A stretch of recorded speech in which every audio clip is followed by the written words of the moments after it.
Do. Great to see you, Colleen. Oh, great to always see you, Rosie. Good morning. Good morning. I mean, the real estate questions just don't stop. This is we saw a very hot real estate market over the past, 15 months. Here we are moving into the winter, but of course, there's still so many questions to ask, and a lot of folks, of course, are still looking at buying homes. And first off, when you're looking at buying a home, you need to make sure that you're ready to buy. I would imagine that's going to be the first thing that you got to do. And it's a great question, and absolutely, it's going back to basics. You're right, Rosie. We get questions every day, and people love talking about real estate, and it can be a very romantic decision. Yet you need to step back and saying, you know, I'm ready to buy my home because I have a down payment. I've been pre-approved. That's great. What you need to really sit down with is, can I actually manage a home? So owning a home is great, having a roof over your head and pride of ownership and everything else. Yet taking a step back, can you do the monthly hydro and gas? Maybe you have condo fees. Maybe you have to mow the lawn, and your shift work just really makes it difficult for you to manage a home that you're dreaming inside. So, so people talk about that. Also, when you're talking about owning a home, a lot of people are very nervous right now because we have seen a market adjustment. We do not believe it's a bubble. We've just had a market adjustment, and people are like, well, I don't want to overpay. I don't want to overpay. What we tell our clients is the fact that markets go up, markets go down, yet the Ottawa has consistently maintained a really good steady level. So if you plan on making this your family home, your forever home, a home that you're going to be in 15 plus 25, 30 years, I wouldn't even worry about the ups and downs of market. Okay, so Colleen, we're talking about buying a home, and you've listed out these multi-step process to make sure that you're ready, because I know that you've dealt with thousands upon thousands of clients over the years, and you've seen it all. So first off, you got to make sure that you're ready to buy. Secondly, you say that you have to know how much you can afford. And Colleen, how do you do that? So it really is important. We say on our team, I never want to push anyone's budget. That is not my goal, to have you buy the highest expensive house that you can afford. No, the home is a big purchase, right? It's the most expensive purchase that someone will probably make in their lifetime, and the total costs are different than what you're actually just paying on paper. There are hidden costs that sometimes are not disclosed. There might be HST added to your home. There might be, the down payment is part of the home, yet there is maintenance. There is, the fact that owning a home, as Rosie, it's not just about the four walls. There is maintenance. There's legal fees, inspection fees, taxes that you have to add up every year. So it's not just about the sign on the lawn and saying this house is going for X, so I might even go X plus 10,000. It's X plus 10,000, and then over the years, you might need new windows, you might need a new furnace. So it is a big expense, and what I tell my clients is, when you're buying a home, I would budget for that particular purchase. I would budget anywhere from 2 to 3% additional costs to cover some of the other things like legal, insurance, etc.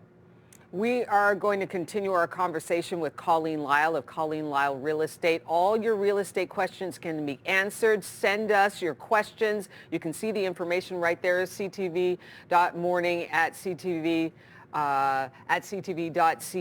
Those are the different ways you can reach us with your real estate question. Colleen Lyle will be back. More expert real estate advice coming up just after. Continue this conversation. And I think that it's really notable that you make it known that buying a home is not this one-time deal where you see the sign, you pay the price, and that's it. It's a commitment. It's a lifetime commitment for as long as you own that home, financially as well.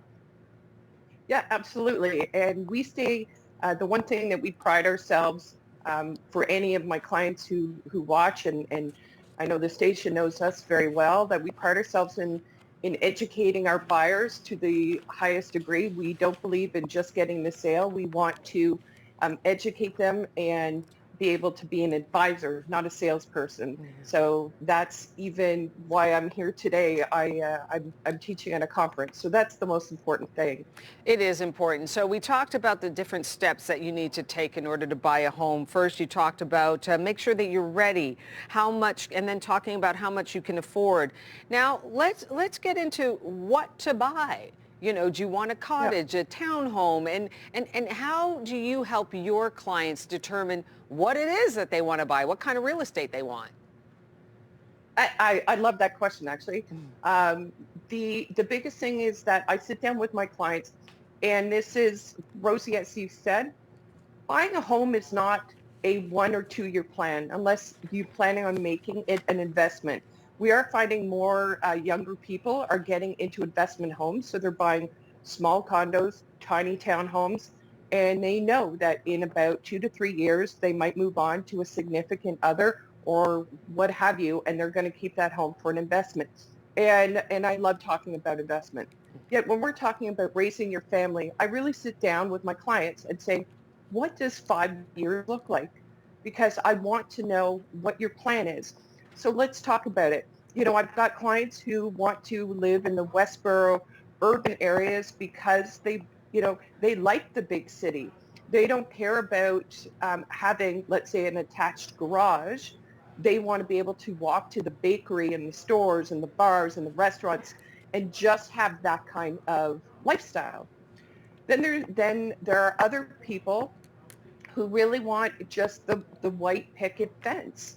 And so between the suburbias of Orleans, Canada, Barhaven, Stittsville, there are some great options there for raising a family. And then from there we decide, are there school zones, et cetera, that you need to look at.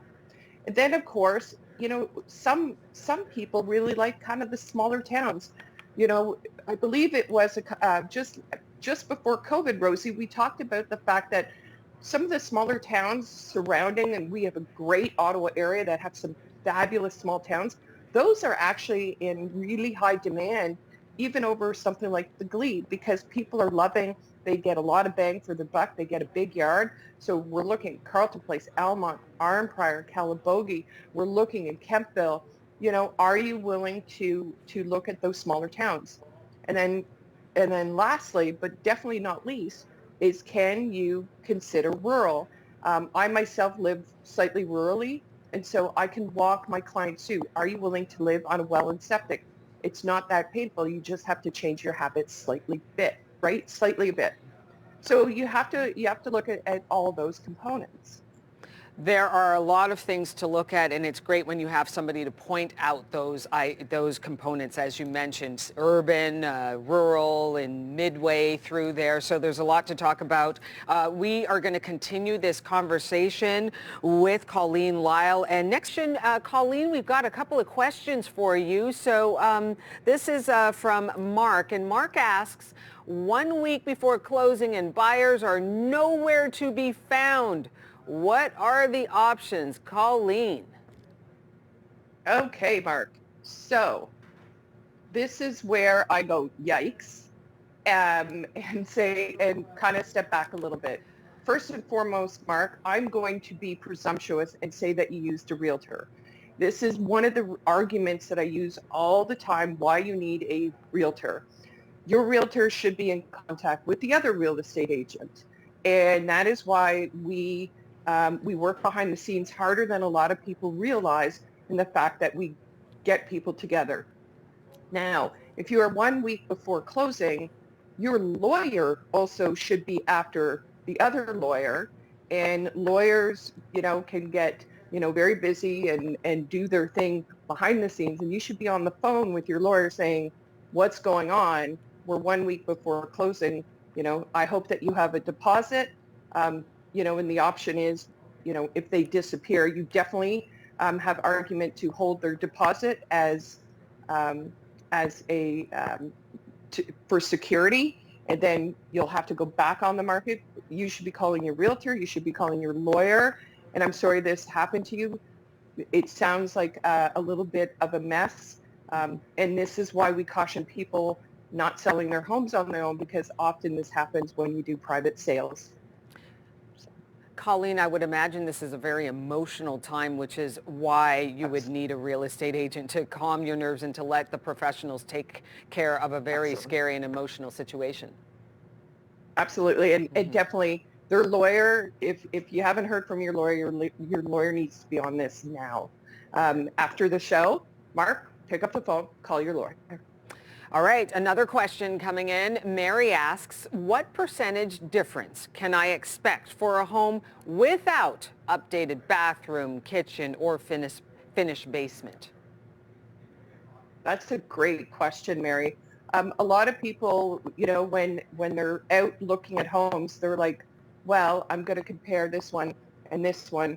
Mary, we can't go to percentage, more like what is that neighborhood holding at? What is the opportunity for that home? Let's say, for example, and I'm just throwing a neighborhood out there at the top of my head. Let's say you were looking at Alta Vista, very high-end neighborhood, yet it doesn't have finished basement, bathrooms, etc. It's still Alta Vista and it holds its value. Are you going to pay more for it compared to another home? Absolutely not. What we need to do is, again, your realtor should be guiding you through the comparables, whether it's Carlton Place or Leans, it doesn't matter. You need to be sitting down with a realtor who is willing to educate you, spend time with you, and at the end of the day, this is about you. This is not about the realtor or the sale. This is about making you comfortable with what you are going to invest in this home. Also, Mary, my question to you is this a long-term home and it's a great location versus this is going to be a flip, let's say? Then we're looking at ROI, return of investment. So it's two different angles that you could look at it. And I always, as I said with my clients, I do market education and I sit as an advisor. And at the end of the day, it's about you and what you're comfortable with. We just look at what the neighborhood is selling for and we work backwards from there. This is some really key advice, Colleen. Colleen Lyle, our real estate expert, and we've got our Ask the Expert edition, and we're talking all things real estate. And a quick question for you, Colleen. We're talking a lot about real estate agents and how they play that integral role in buying a home. How do you find the right one? We talk about this all the time, and there are a couple of things. You want to, ask friends and family, definitely. You might also want to look at the neighborhood and who has a tendency, that you have a tendency to hear more about. You might actually even want to Google different realtors so that you see what they're, where they dominate and where, people who are willing to support them. I know that all my clients are willing to write a Google review. And additionally, I want people to interview their realtors. I cannot say that enough because there have been several times this year, and you and I and Annette and I have seen the results, and the fact that they just take the first agent because, mom and dad used them and it did not go well. And then, my team comes in, picks up the pieces, and we do it, and we're very good at it. But so definitely do your homework and interview. All right. And we have some great interview questions right on our website. All right, Colleen Lyle, real estate broker, and if you want to reach out to her, there you go. Their information is right on the screen. 613-417-3599.